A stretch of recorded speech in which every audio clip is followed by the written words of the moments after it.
Hello everyone, a very good morning and welcome to wisdom classes. मेरा नाम है doctor Swastika Sharma और आज हम क्वेश्चन ऑफ द डे कर रहे हैं। तो आज का हमारा क्वेश्चन ऑफ द डे है, which of the following drug controls lepromin reaction? First option है डैप्सोन, सेकंड ऑप्शन है स्ट्रेप्टोमाइसिन, थर्ड ऑप्शन है क्लोफेमेजीन, फोर्थ ऑप्शन है इथम्ब्यूटॉल। तो मुझे पता है आप सभी लोगों को फार्मेकोलॉजी से बहुत डर लगता है, तो हम जो है फार्मेकोलॉजी को one step at A time लेके पढ़ेंगे। रोज एक क्वेश्चन करेंगे तो रोज एक नया कंसेप्ट याद होगा हमें। ठीक है, तो चलिए शुरू करते हैं। आज हम क्या कर रहे हैं, हम लेप्रोमिन रिएक्शन के बारे में पढ़ रहे हैं। तो लेप्रोमिन रिएक्शन नाम से आपको पता चल रहा होगा ये किसके लिए है, लेप्रो यानी कि लेप्रोसी के बारे में है ये रिएक्शन। लेप्रोसी को हिंदी में हम बोलते हैं कुष्ठ रोग, और ये लेप्रोसी जो है ये किस कारण से होती है, ये होती है माइकोबैक्टीरियम लेप्रे के कारण से। इसका कॉजेटिव एजेंट है आपका माइकोबैक्टीरियम लेप्रे। और ये जो लेप्रोमिन रिएक्शन है ये क्यों करते हैं हम, ये लेप्रोमिन रिएक्शन ये डिटरमाइन करने के लिए करते हैं हम कि कौन से टाइप की लेप्रोसी प्रेजेंट है। जो लेप्रोसी है वो 3 टाइप की हो सकती है, ट्यूबरक्यूलॉइड लेप्रोसी, बॉर्डरलाइन लेप्रोसी या लेप्रोमेटस लेप्रोसी। इन तीनों के ही जो है वो ट्रीटमेंट अलग अलग होते हैं, इसीलिए हम ये रिएक्शन करवा के देखते हैं ताकि हमें पता चल जाए कि कौन सी टाइप की लेप्रोसी प्रेजेंट है। ठीक है, अब कैसे करते हैं ये रिएक्शन, जो मैंने बताया कि माइकोबैक्टीरियम लेप्रे से होती है लेप्रोसी। तो क्या करते हैं हम, माइकोबैक्टीरियम लेप्रे को हीट किल कर देते हैं, यानी कि हीट से मार देते हैं। ठीक है, फिर पर्सन में इंजेक्ट कर देते हैं। कैसे करेंगे, इंट्राडर्मली। अब क्योंकि ये एंटीजन है, फॉरेन बैक्टीरिया है, एंटीजन है, तो हमारी बॉडी इसके लिए रिएक्ट करेगी, यानी कि हाइपर सेंसिटिविटी होगी।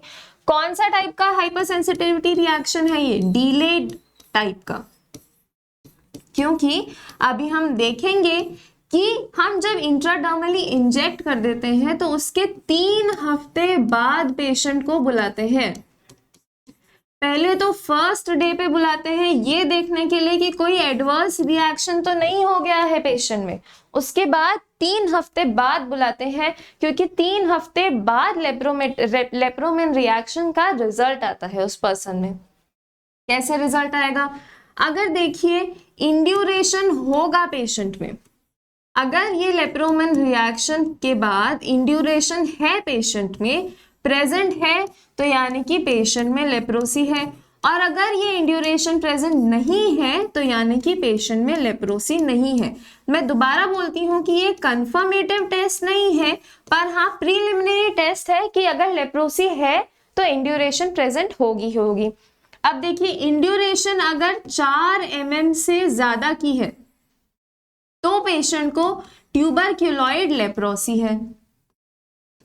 अगर ये इंड्यूरेशन 3 mm तक की है तो पेशेंट को बॉर्डरलाइन लेप्रोसी है। और अगर ये इंड्यूरेशन 3 mm से भी छोटी है तो पेशेंट को लेप्रोमेटस लेप्रोसी है। तो ये तो हो गया लेप्रोमिन टेस्ट के बारे में। अब हम देखते हैं क्वेश्चन में जो पूछा है कि लेप्रोमिन रिएक्शन को कंट्रोल करने के लिए क्या होता है। तो मान लीजिए कि फर्स्ट डे पे पेशेंट जो है एडवर्स इफेक्ट शो कर रहा है, हाइपर सेंसिटिविटी के बहुत ज्यादा एडवर्स इफेक्ट शो कर रहा है। तो अब हम इस लेप्रोमिन रिएक्शन को कंट्रोल करने के लिए क्या करेंगे, तो देखिए बहुत आसान सा है कि लेप्रोसी की जो दवाइयां होती है वो 2 होती है। लेप्रोसी की 2 दवाइयां होती है जिन्हें हम कहते हैं LCD। ऐसे याद कीजिए, 2 मेन दवाइयां हैं, माइनर दवाइयां और भी होती हैं, पर 2 आपकी काम की है। L से लेप्रोसी, L से है लेप्रोसी, C से है लेप्रोसी की पहली दवाई जिसे हम कहते हैं क्लोफेमेजीन। और डी से है लेप्रोसी की दूसरी दवाई डैप्सोन। यूजुअली ये दो दवाई लेके हम जो है लेप्रोसी को ट्रीट करते हैं। तो अब क्वेश्चन में पूछा है कि इन दोनों दवाइयों में से लेप्रोमेन रिएक्शन अगर पेशेंट में हो रहा है तो हम उसे कौन सी देंगे। तो यानी कि अगर क्वेश्चन में आपको एलिमिनेट करना है ऑप्शन, तो ऑप्शन नंबर बी गलत है, स्ट्रेप्टोमाइसिन गलत है और इथम्ब्यूटॉल गलत है, यानी कि ए या सी में से आंसर होगा। अब देखिए एलसीडी याद कर लिया, एलसीडी टीवी, दिवाली का समय है, सभी लोग अपने अपने घर में एलसीडी टीवी लाए होंगे, कुछ नया खरीद के लाए होंगे। तो एलसीडी से याद कीजिए लेप्रोसी की दो दवाइयां हैं, क्लोफेमेजिन और डैप्सोन। अब इनमें से जो डैप्सोन और क्लोफेमेजिन दोनों ही लेप्रोस्टैटिक होती है, यानी कि जो लेप्रोमेटस बैक्टीरिया है, माइकोबैक्टीरियम लेप्रे है, उसको किल कर देगी, उसकी ग्रोथ रोक देगी, स्टैटिक होगी, लेप्रोस्टैटिक होगी। पर इसमें से जो क्लोफेमेजिन है उसका एंटी इंफ्लामेटरी इफेक्ट भी होता है। एंटी इंफ्लामेटरी इफेक्ट यानी कि अगर इन्फ्लामेशन हो रही है तो उसे रोक देगा।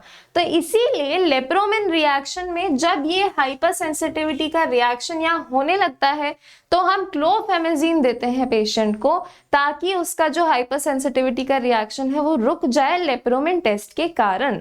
तो इसीलिए यहाँ पे जो हमारा ऑप्शन ऑफ चॉइस होगा वो होगा क्लोफेमेजिन। दो चीजों की वजह से, लेप्रोस्टैटिक है और इसके साथ साथ ही एंटी इंफ्लामेटरी भी है, जबकि डैप्सोन सिर्फ लेप्रोस्टैटिक है। इसीलिए इस क्वेश्चन का आंसर होगा ऑप्शन नंबर सी। चलिए ये क्वेश्चन हमने आज किया, मुझे उम्मीद है कि आपको ये क्वेश्चन समझ आया होगा और अब आपको फार्मा से डर नहीं लगेगा।